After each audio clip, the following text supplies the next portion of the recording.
the first to know Nsem-Pii TV.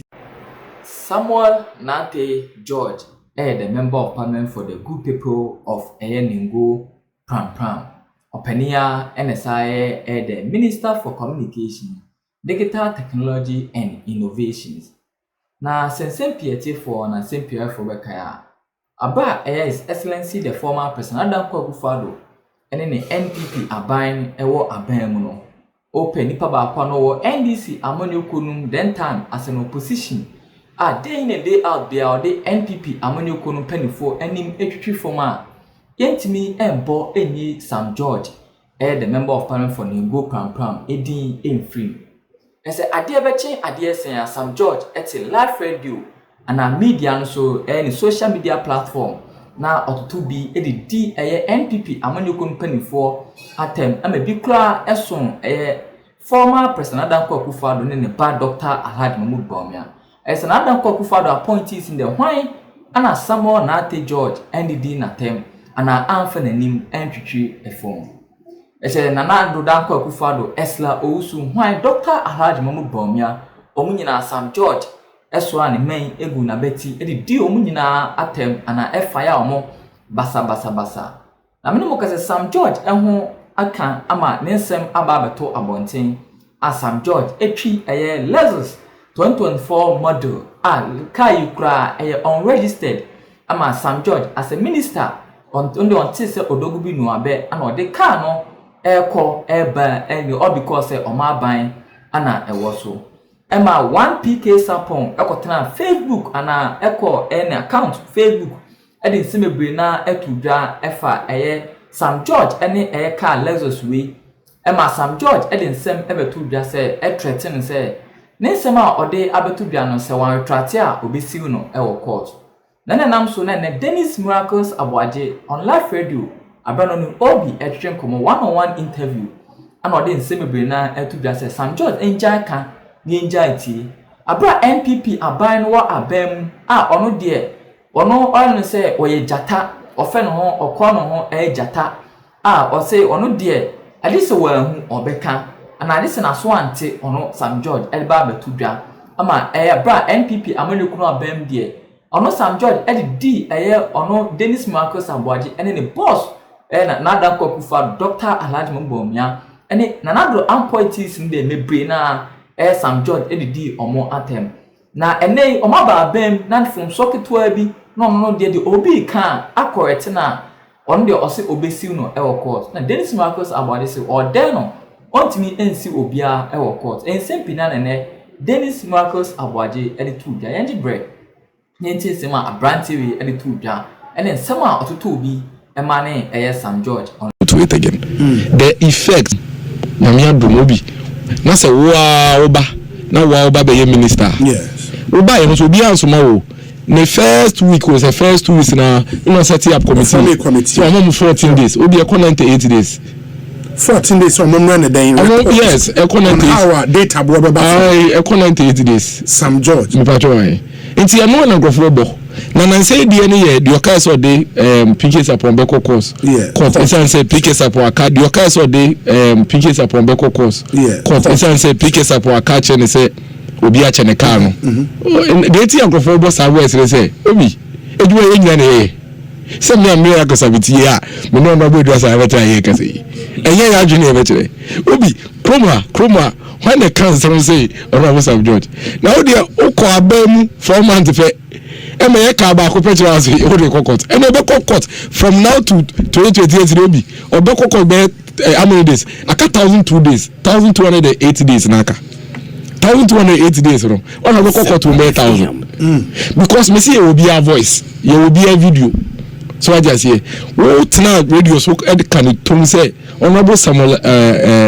Jinapo Abu Jinapo waton akra nkran asase nyina wo say si wo bola real cry bisa wo bola real you could see from that video say he said that in jest baby bola real cry cutting across the unja do akeka no bo bi na okay so I just say na nti wo can in jest no bi so can in jest wo be he Honorable Sam George TV so say omampeni eti mo din onu ko hackers or the convoy so I just say no kind cast no TV so wicked man say na wo minister won kwa o mo ye 56 won kwa wo ba no motor kid ba ko Lexus ba ko any Land Cruisers mienu ntu won kwa mo ye cars 3 any motorbike 1 56 no bi ekura 333 multiply na hwe enti se nkrofo no bo video no mo wa omo nka bibia nto no so yewu when so be a bibia de na no aka bibia to Honorable Sam George so baby me say me I will never do that to be very honest no any videos na mo ai wa sem no enti se wo be yi anu a na fe wo ba be yi dia wa kan ya na wo ye ya na no enu nti unya kape na fe ye de no so ba na ye say dia wo kan ye ena no eni de na wo ye de wo kan ho na debating themselves no eba enei said the outcome data who na fi ebisa na be catch and say you don't people think that reducing data prices is by a stroke of pen. A stroke of his pen. A stroke of the Minister of Communications pen. Ne akofa the outcome files so no ba. So I'm going to say it no bia nke bibia nto so yewu. The wa kan ya na ya compare. So you are disagreeing with yourself now. And then you are now disagreeing with the fact that it is not Sh0cks that could reduce data prices. Obi be throw Honorable Sam George Twitter say other ministers, ministers, they said they are showing results. I don't know, no show results, now they be our complaining work. Also, some ministers and the panel, but on Mundo say not dealing with private companies. It's almost a rock. I are kofa, they are kafa. As we so they are better. They say Sam George disagreeing with Sam George. It will be a paragraph of Honorable Sam Jatta George disagreeing with Honorable Sam George. There's a difference. Obi, it's only about court no dear. Se ka se ye be kwa abugoro ono akasa no ono na chi eduwe ono na chire yin ono no say oyeja otumi so na pano akofa jata sembo no no so okay say that is how I speak, that is who I am, I speak my mind me onye to mi no kodoko oh yeah na wa chire eduwa na fi wa eduwe diwa oso kokot onye abotre court no yin dream yan kan ya asem no radio so no Facebook ne sa ti se no no ade ba ye no ene owa bem niema na ono akaye no onye dey onye yemfe bi nka ho what is obi ebisa bibi efi Sam George ho but you've heard the way also say asemu in opposition more ministers be any appointees be more target say nkofo we omo ma ya so ye shinto we bet be omo be come dey be say me kasa begin what say me kasa 56 no there will be a voice so we was some ba it will slide never down. Yes, be out. Somebody say the least person ever voice one so a minister for works. Okay. 28 voices. Okay. I'm not gonna the list. Okay. Some do about 3 million. Because say they be only that say your tweet or and your Facebook post. Some judge Facebook in the tweet no. You ni nyina ya archive ni nyina the entire from the historical way you ni nyina or delete and you bet me pull any editor ye nyina yo BBM to me and I think that is the best way to act as an opposition. Okay. So that you don't mount unnecessary pressure on the government. You are simply holding the government to their own principles. I don't know fair until be na we fi say now we say Sh0cks na blame for data cost nti yakayo nti ho na che na pa ko adwuma na for chief director say onia frontier ne Airtel ne Vodafone for number mo tete so cause me no na me kai say na me say Sh0cks so I just say won to me an no say ba say me sira mo na won no yes how na wo Twitter and Facebook na won ye kontokwa won na ye the taxpayers money amount na won the cars bi ensa na mo wo say na yakon what I say no that is wrong.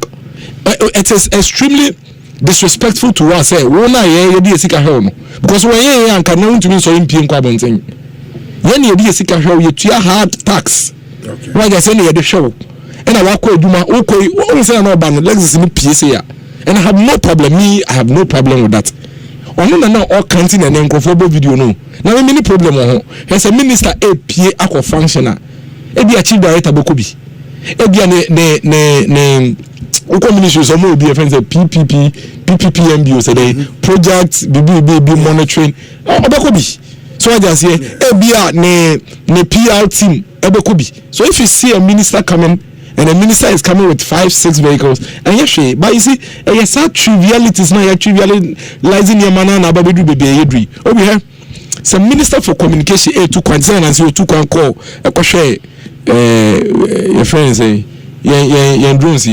a friend saying drone project your cassette here no kwhwe dana okono Obi say or the 6 vehicles kwana nama, there won't be anything wrong with it. First of all, they travel from Accra to Ehonowa. Okay.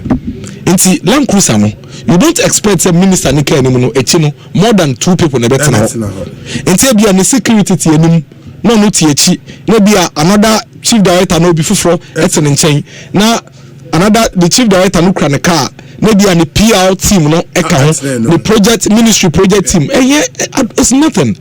But ono na kofa asa nkomo we ebaye enu nti na asa nkrofo ye den ebuti anti se me wa ba be hu se oye mistake na okasa dodo na asem ni bia oka na enwuya na people are holding him to it. I think so calm down not here to make us obi aton kan as nyina without evidence na se ne obi hu se okra unregistered vehicle first of all for DV kra mo DP mo na police car di wanim na okase wate se obi na de che na so de ne kokot dia yene ne nya adwen oya men kra me de be court for intimidating us and cyberbullying.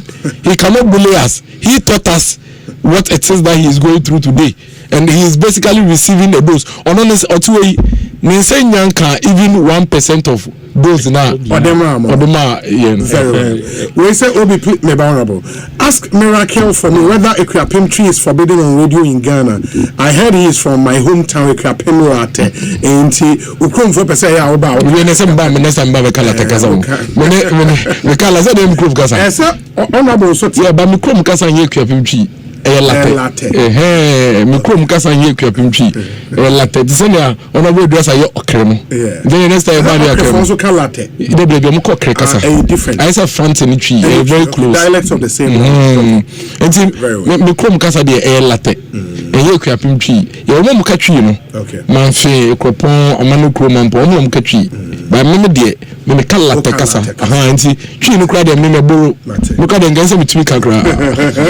That's the Center for Citizenship, Constitutional and Electoral Systems. Omo Penny Odano, the executive director of that center, no, Dr. James Kwabena Bonfe, and the organization. And yes. Just to chip in this one, so in the argument of Dr. Bonfe lawyer, he made the claim that the president has not given copies of the prima facie determination to the Chief Justice.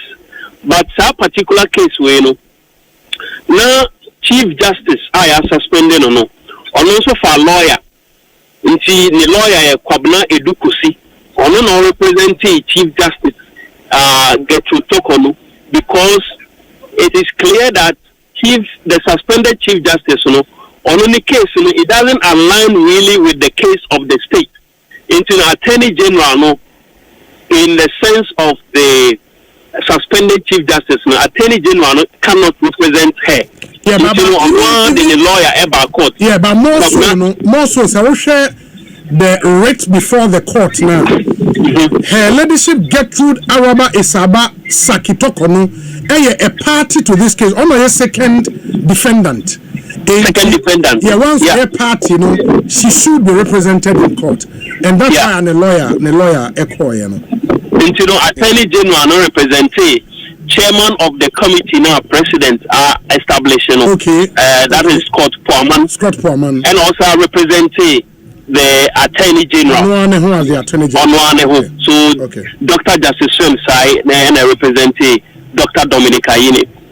I'm raising this point because there was a stark contrast between, initially that was how it appeared, between the argument of the lawyer for the organization and lawyer for the suspended Chief Justice. Because again, the lawyer for the organization made a point that the president has not furnished the suspended Chief Justice with copies of the prima facie determination. Now, lawyer Kwabena Edukusi, during Onone argument, he made the case that, in fact, there has not been any prima facie determination as far as his camp is concerned.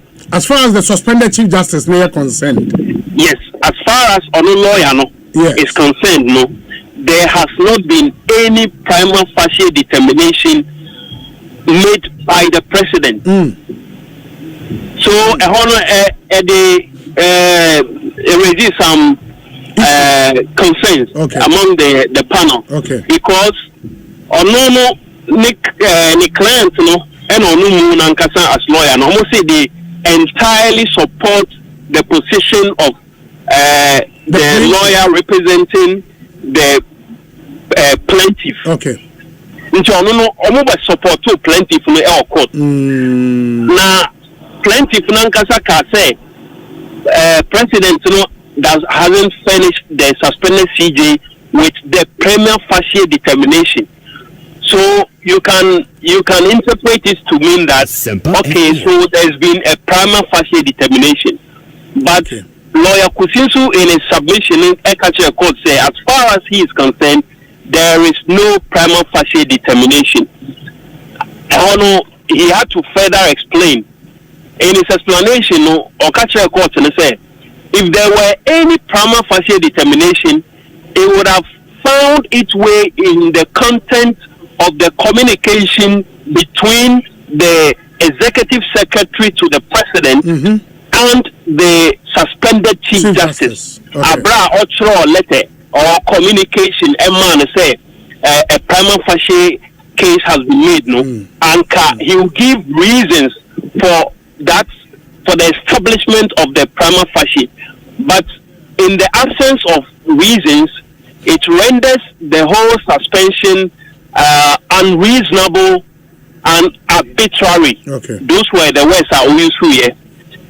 He has to explain, and then eventually he came to align with what the lawyer for the organization had made, that the president had not really furnished the chief justice or the suspended chief justice with the prima facie determination. The long and short is that at the end of the day, court say the case the Supreme Court is unmeritorious, and assembly